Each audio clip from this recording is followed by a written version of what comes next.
Who are you guys? Mr. Willems, we're from the military. And we have a mission that requires your particular set of skills. Literally, all I'm good at is talking about movies. Well, as you know, the United States military has a very close working relationship with filmmaker Michael Bay. We're concerned about the public's perception of him. You see, there's this idea out there that he's some sort of hack. And we want you to convince the people of America otherwise. Make one of those video things and make him seem like a real, what's the word? Artur. Precisely. You see, the perception of the U.S. military depends on Mr. Bay, and therefore, so does the security of the world. And by the world, we mean America. That seems kind of weird. Must warn you, last person we recruited for this mission died under mysterious circumstances. It will not be easy. So the United States military wants me to save the world. No. Just America. And we just want you to talk about movies. Okay. I'm on it. Think he's gonna survive? I don't know, sir. I do not know. So if we're going to study Michael Bay, if we're going to really figure out who this guy is, we can't just watch Armageddon or a random Transformers movie. We need to look at everything. Patrick H. Willems presents Judgment Bay, or How I Learned to Stop Worrying and Love Michael Bay.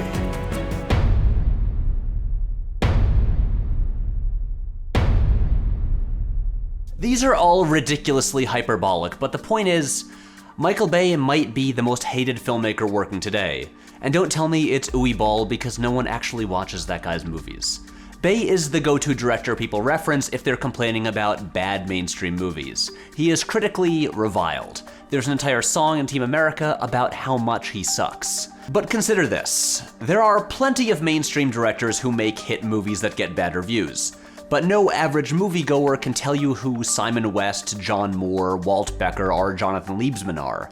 We all complain about Brett Ratner, but can you tell me what a Brett Ratner movie looks or feels like? No. But everyone knows Michael Bay. We all know who he is, and we can all recognize one of his movies the second we see them. And that's because he's not just another well-paid hack. Love him, or more likely, hate him, Michael Bay is an artist. And we should take him seriously.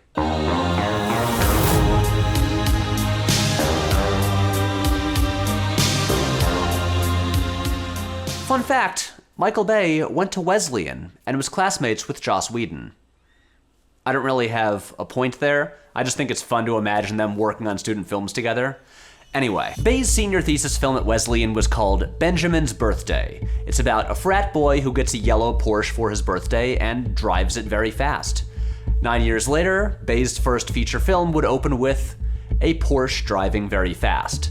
A lot of directors take years to develop their personal style and aesthetic, but Bay was distinctly Bay from the very beginning. Bay joined the team at Propaganda Films, the most in-demand production company for music videos in the 80s and 90s, who represented such directors as David Fincher, Mark Romanek, Spike Jonze, and Michel Gondry. And if you look at Bay's commercials and music videos from before his first film, they are unmistakably Michael Bay. Probably the most significant of Bay's non-movie work are his music videos for Meatloaf from the early 90s. Particularly, Objects in the Rearview Mirror may appear closer than they are, which he made a year before his first feature film. This video is like the Michael Bay Rosetta Stone. Almost every visual trick or trope he would become famous for shows up in this 7-minute and 42-second clip. So we've got sunsets, kids looking at biplanes, orange, blue, shots from inside airplane hangars with people silhouetted, the classic Bay low-angle shot of an aircraft flying over people, objectified women, American flags, and of course, explosions. Honestly, almost every shot from this video shows up in Pearl Harbor. It's weird. Even the sex scenes look the same.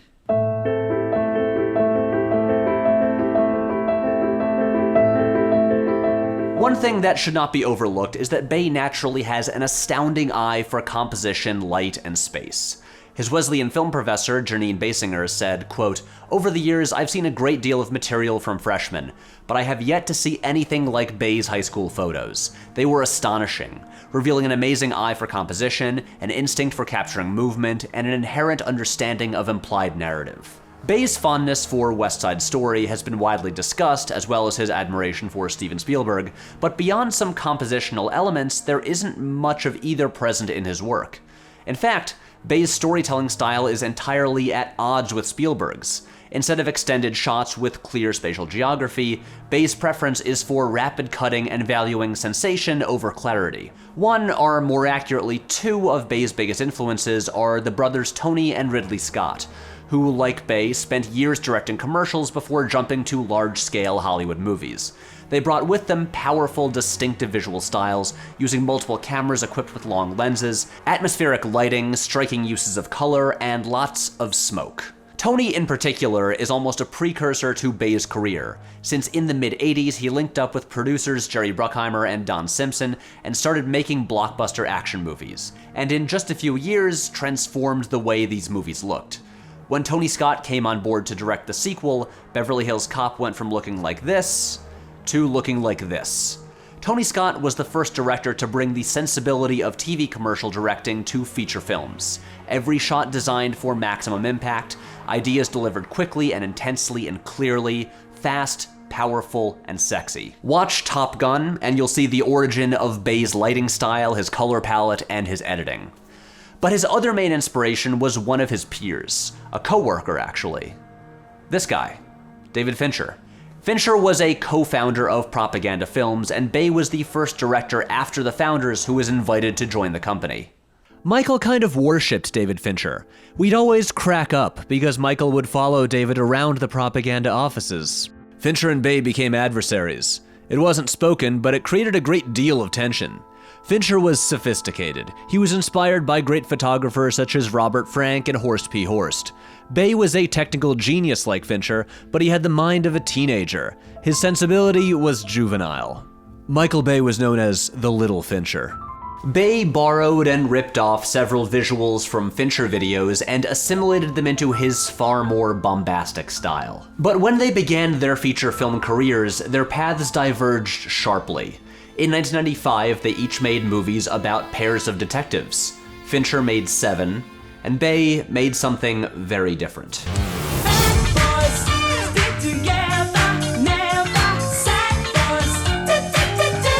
For years, Jerry Bruckheimer and Don Simpson had been discovering new directors through commercials and music videos. Filmmakers with strong visual styles who could work fast, make things look expensive, and communicate to a mainstream audience. After success with people like Adrian Lyne and Tony Scott, their next filmmaker to bring up to the big leagues was Michael Bay. Bad Boys is a relatively low-budget buddy cop action comedy that Bay elevates by bringing the full force of his maximalist style. Every shot, even in comedic dialogue scenes, looks expensive, with dramatic lighting and intense camera movement. The action feels huge, partly because Bay paid for some of it out of pocket to achieve the result he wanted. This could have been another Lethal Weapon knockoff, but Bay makes it glossier, louder, and more intense, turning it into something unique. There's a scene about half an hour from the end of Bad Boys where you can see Michael Bay as we know him being born. It's like witnessing the final moment of his origin story. The scene begins already insane, with Will Smith on foot chasing down a speeding SUV.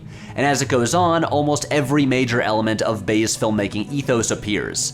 There's the fetishistic wanton destruction of public property, heroic low-angle shots, scantily clad models. Then as the chase continues through several buildings, Bay's weird juvenile sense of humor appears. Will Smith takes cover in a hair salon full of old women. The villains trip over a group of men in wheelchairs. The spatial geography is vague at best. Bay cuts from a gunshot to a dramatic reaction from Martin Lawrence, who hasn't appeared in 2 minutes and whose location is totally unclear. And then there's this shot. Will Smith is running somewhere in slow motion. Where is he? Where is he going? It doesn't matter. It looks awesome. and Bay keeps cutting to it until it finally pays off. And let's be clear, this is the shot that took Will Smith from The Fresh Prince and turned him into a movie star. The scene ends with the first ever appearance of the iconic Michael Bay shot, the low-angle, long-lens circular dolly around the heroes as they stand up into frame.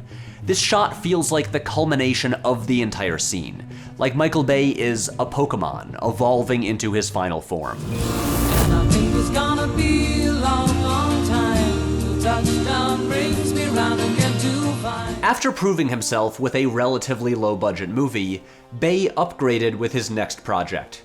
Re-teaming with Bruckheimer, this time he had big movie stars and a big budget. And with The Rock, several key developments in Bay's work happened. He was the first director to cast Nicolas Cage in an action movie. Cage's character is the sort of protagonist that appears in several Bay films, later embodied by Sam Witwicky in Transformers.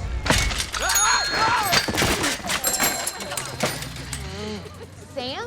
He's weak and emasculated and hopelessly out of his depth. But then over the course of the film, he grows into the sort of guy who casually shoots bad guys with rockets. Then there are two of the biggest themes in all of Bay's work: his love of the military and his dislike of the government. Bay is legendary for fetishizing the American military and making movies that pretty much double as recruitment videos, another similarity to Tony Scott. And this begins in the very first scene of The Rock. Even the villain, played by Ed Harris, is portrayed with more nobility and respect than any of the government bureaucrats, who are all cowards and liars. But with The Rock, it felt like Bay was taking the baton from Tony Scott and running with it, ushering in a new era of American action movies, with huge Hans Zimmer scores, music video visuals, and faster editing.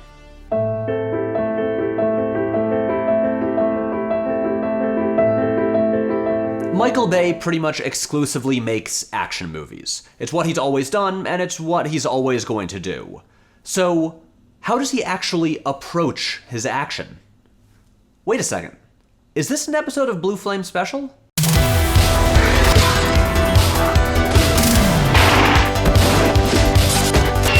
You're a real Blue Flame Special, aren't you, son? Welcome to Blue Flame Special. Now, we've all already seen the Every Frame a Painting video about Bay's visual style, so I won't rehash that here. What I do want to talk about is how Bay goes about crafting an action scene. I have a list of general rules and principles that I think make good action scenes. Things like clear stakes and motivation, clarity in the spatial geography, tension, reversals, and generally telling a story. What's strange about Bay's action scenes is the way they fail to do almost any of those, and yet they're still often pretty effective. When you look at a bad action scene, like the car chase in Quantum of Solace, the problem is that while the scene is well staged with a clear story playing out on set, the shots and editing don't properly capture that, leaving the audience struggling to figure out what's going on. We're grasping at what little bits we can see and trying to piece it together in our minds. But look at a Michael Bay car chase, like the one in Bad Boys 2. The geography is so unclear that it doesn't even matter, so we engage with it in a different way. Instead of trying to anticipate what will happen or follow the logic of the scene, we submit to the pure sensation of what is happening at that very moment. And Bay's entire filmmaking approach is about making what is happening at that very moment amazing. Will Smith and Martin Lawrence are chasing the bad guys. It's really fast. The bad guys are throwing cars. That's crazy. That car blew up. Martin Lawrence is scared. That's funny. Will Smith is angry. Boom! As Peter DeBruge from Variety describes it, quote, Michael Bay has recognized the energy of an action sequence can replace the logic of it. That can be done in a few ways. One is through sheer movement, the kinetics of the action sequence. Another is through cutting. I think what he does is a combination of the two. Bay's emphasis is less on the story of the action and more on the feeling. We submit to the extreme energy of the scene, absorbing the oddly beautiful destruction as fast as our brains can process it, with the character's big, clear reactions as our emotional anchor.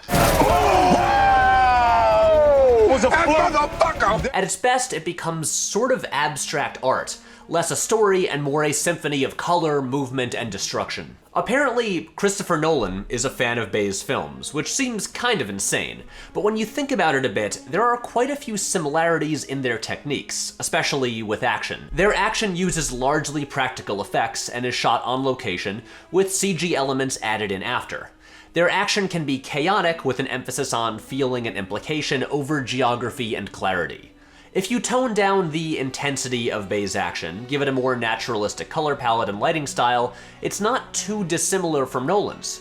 And it's not surprising that Nolan might study how Bay stages and shoots sequences like that. Part of what makes Bay's action as compelling as it is his surprisingly restrained use of CGI. Instead of switching to almost entirely animated action scenes like you'll see in most superhero movies these days, Bay shoots the action live on location, with real explosions, crashes, and destruction, saving the CGI for compositing specific elements, like robots, into the scene.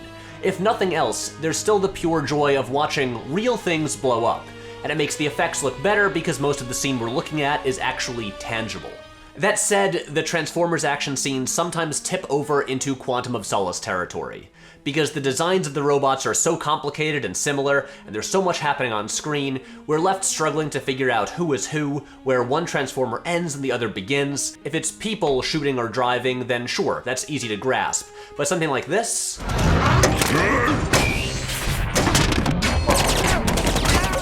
What is going on? And I do have to dock Bay points for contributing to the degradation in the clarity of action scenes over the past 20 years. Sure, he might do it fairly effectively, but he started a trend of disorienting, rapidly edited scenes that would eventually give us monstrosities like Olivier Magaton's work on Taken 2 and 3.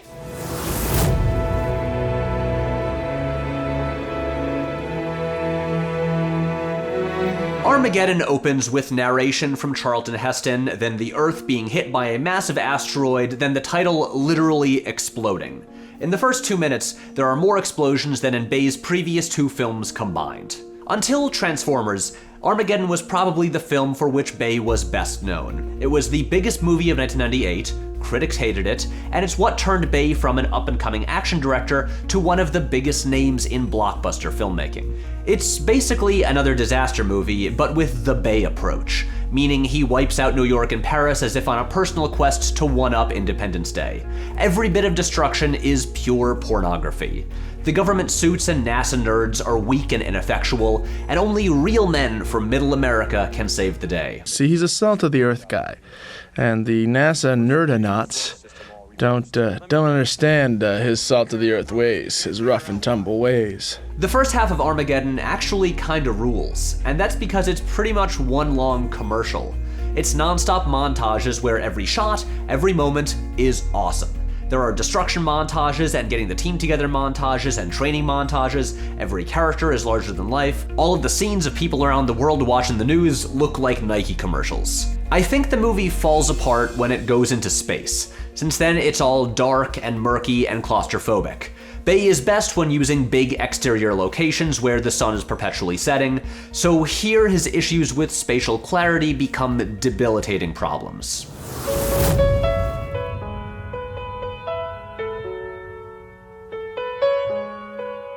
Pearl Harbor might be the most important film of Michael Bay's career, because this was where he realized who he really was. There was a steady growth with each of his movies.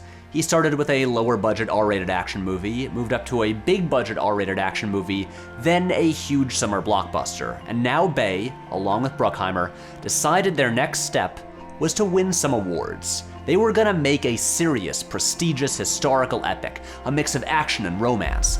They were going to make the next Titanic. Now, obviously, they didn't directly say they were trying to make the next Titanic, but it's pretty obvious. A few years earlier, James Cameron's historical disaster romance had become the biggest film of all time, and Pearl Harbor did its best to copy the formula. They had a love story between attractive young people play out against the backdrop of a historical tragedy. It had a mix of epic action, big special effects, and romance. And a director who, if not James Cameron, was clearly influenced by him and came from a similar background of action movies. It seemed like Bay was ready to grow, to prove to his critics that he was more than a glossy, sweaty, explosion-filled surface. He was going to show that he was a serious filmmaker, capable of nuance and genuine emotion. But that's not what happened. In 2011, GQ published The Oral History of Michael Bay, and there's a part in the section about Pearl Harbor that I've never forgotten.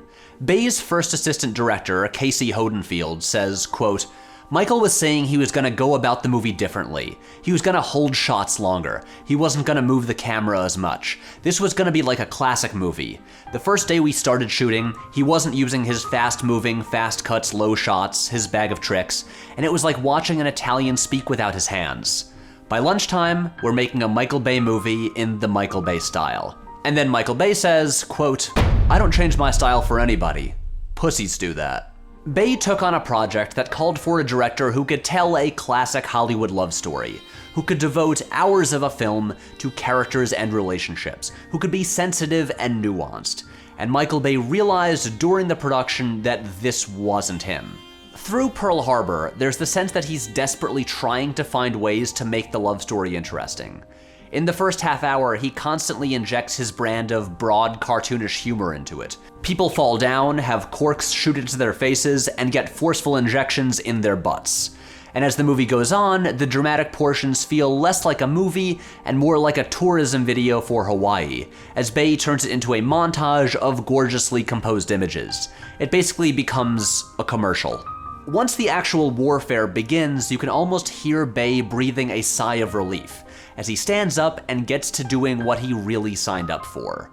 The actual Pearl Harbor attack in the film is an astonishing piece of action filmmaking.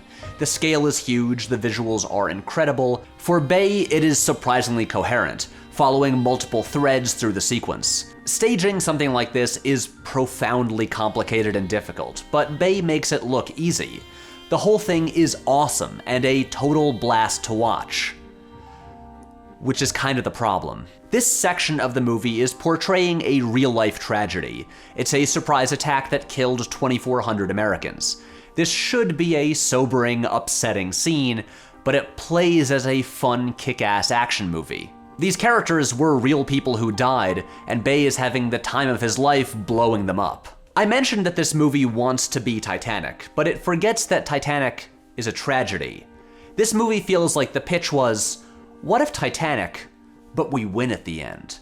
So Pearl Harbor has this whole extra half hour or so portraying the Doolittle raid just so it can feel like America gets to win. It is a strange choice.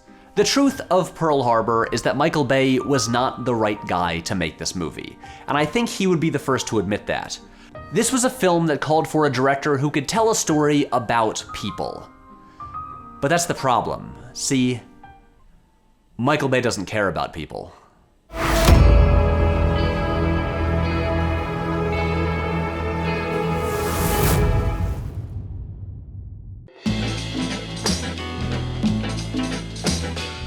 If there's one lesson we can learn from Michael Bay, it's that every movie needs at least one shot of helicopters at sunset. But if there's a second lesson, it's that you've got to be careful when it comes to your personal security. Maybe there's a group of bodybuilders trying to rob you, or a shadowy government agency that wants to find the Transformers you're hiding. But either way, you should be using Dashlane to protect your online accounts. Dashlane generates strong passwords for all your accounts across all your devices, then stores and autofills them for you. So no more logging in, and no more forgetting your passwords than wasting time resetting them. Dashlane takes care of all of that, plus prevents your accounts from getting hacked and encrypts your online activity, using US patented security architecture where your passwords can easily be updated and managed. So to make your accounts more convenient and much safer, sign up for Dashlane Premium. Get 10% off by going to dashlane.com/PatrickHWillems and using the offer code PatrickHWillems. Or click the link in the description to get a 30-day free trial. Plus, Dashlane Premium now offers a VPN for every device you use. So you're not just keeping your passwords and accounts safe, but also you're browsing private and secure. I feel like there should have been more Dashlane product placement throughout this video to fit the whole Michael Bay theme.